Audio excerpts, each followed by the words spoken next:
If multiple horses form a circle, does that mean they are equine distant from the center of the circle? You get it? Equidistant. Equine means horses. All right, so let's go ahead and look at equations of circles.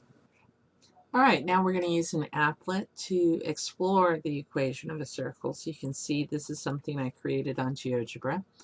And I've already went ahead and added point C. So on your notes, you have these 2 points. You might want to go ahead and add in that point, which is 5, 8. Now, why did I pick that point? What shape does it make? Well, hopefully you'll see it makes a triangle. And since C is directly horizontally across from A, that's a horizontal line. And then we have a vertical line here. So this angle ACB is a right angle. And the shape is a right triangle. Why did I do that? To make it easy to find the horizontal distance, which is just going to be this, subtracting both x coordinates. Now you'll notice here I wrote x minus h. What that means is I'm trying to subtract the x coordinate that's up here on the circle, which is 8, and the center coordinate, which is 5. 5 is the h part because that's not changing.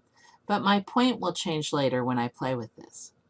I also want to find the vertical distance, which is here. When I go ahead and for these particular points and put it in for the Pythagorean theorem, you can see it's going to be 8 minus 5 for the x coordinates to get the horizontal distance squared. And then to get the vertical distance, it will also be 8 minus 4 squared. Using Pythagorean theorem, you can see that the distance between points A and B will be 5, because 3 squared plus 4 squared is 5 squared. This is a 3, 4, 5 right triangle, and I did that on purpose. So the cool thing that you can see is that no matter where I move this around, that I'm still doing the x coordinate minus the 5, here it is, and the y coordinate minus the 4. And I'm always getting the same answer. Why is that? That's because the points are equidistant or equal distance from the center. All right, so it doesn't matter where this point is on the circle. All right, so how can I take this to create a general version of the circle? Well, instead of having the specific numbers for each point like I have here, I can just say x minus h squared plus y minus k squared equals r squared. So you're going to see that here's h is 5 and k is 4. Now, an interesting thing, if I look at moving the h value, what does that do to the circle? It just moves the center. The size of the circle doesn't change, but it just changes horizontally. So this is where the center of the circle, the x-coordinate, is.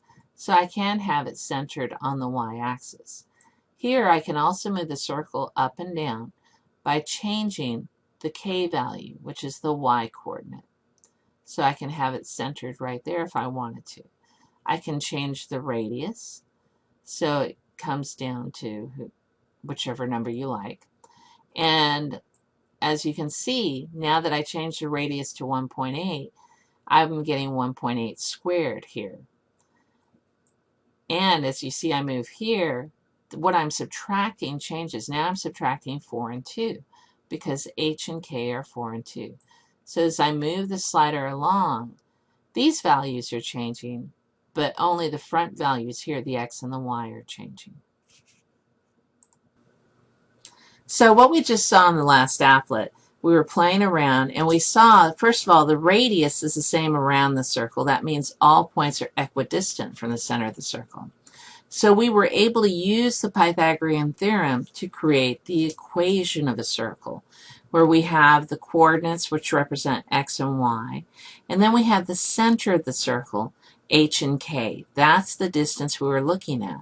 So we have x minus h squared plus y minus k squared, and that should all be that distance squared, which is the radius squared. So let's take a look at an example. One example is find the equation of a circle with radius 7 and center 4, -1. So let's just go ahead and write down the equation of the circle. And it froze. We'll start off with a very simple example where I have given you the radius and the center of the circle. So 7 is r, and h is 4, and k is -1. And I'm going to substitute those into the equation of the circle. Remember here that we don't substitute in for x or y, but we do substitute in for h and k, which is the center, and r, which is the radius.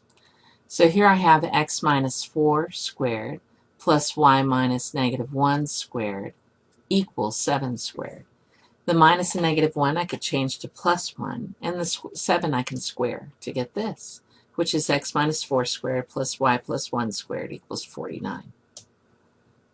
Now, this example is just a touch harder because I've given you the center, but I haven't given you the radius. I told you it passes through a point 10, 1. So again, I know the center, here's h and k, and the radius is what? We know the radius is the distance from the center to a point on the circle.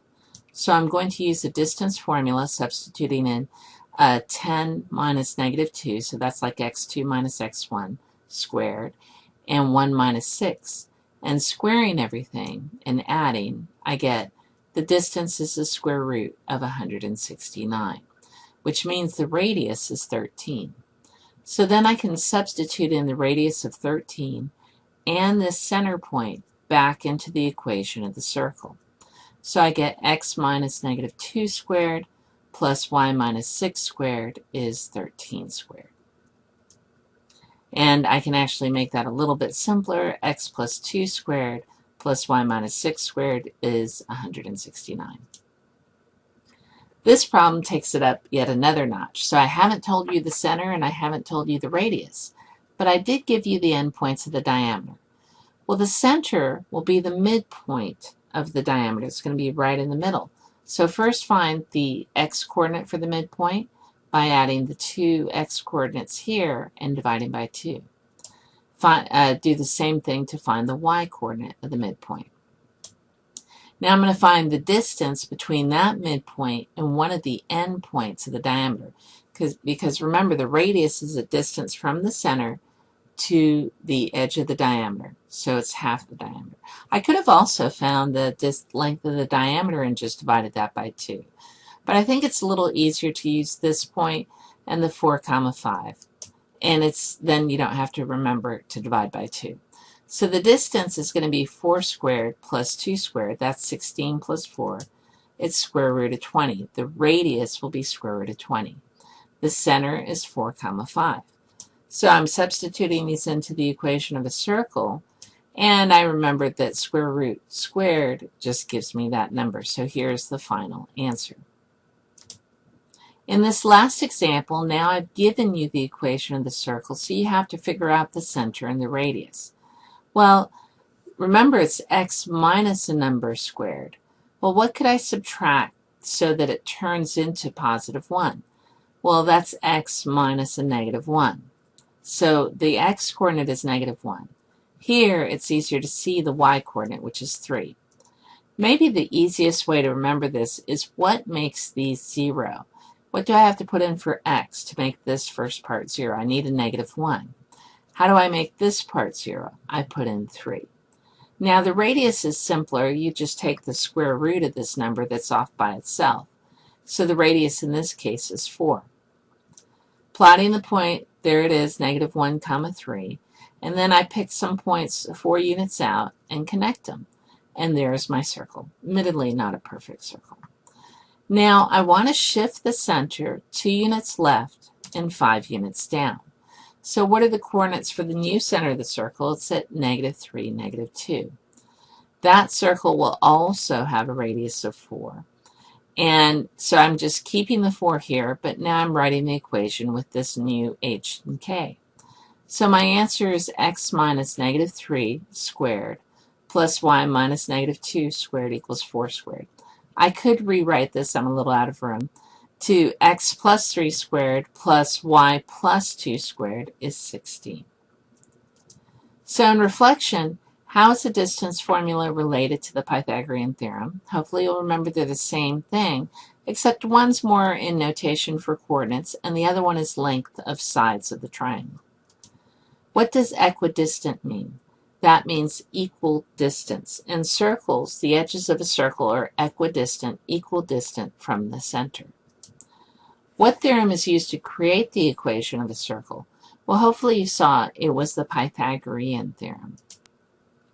And if a circle is shifted, how does that affect the equation of the circle? Well, it's going to just affect the h and k, and probably the easiest way to find the new equation is to go ahead and graph the center, move it, notice where that new center is, and rewrite the formula for the equation of the circle using that new center. Then, finally, how did the values of h, k, and r change the graphs of the circles?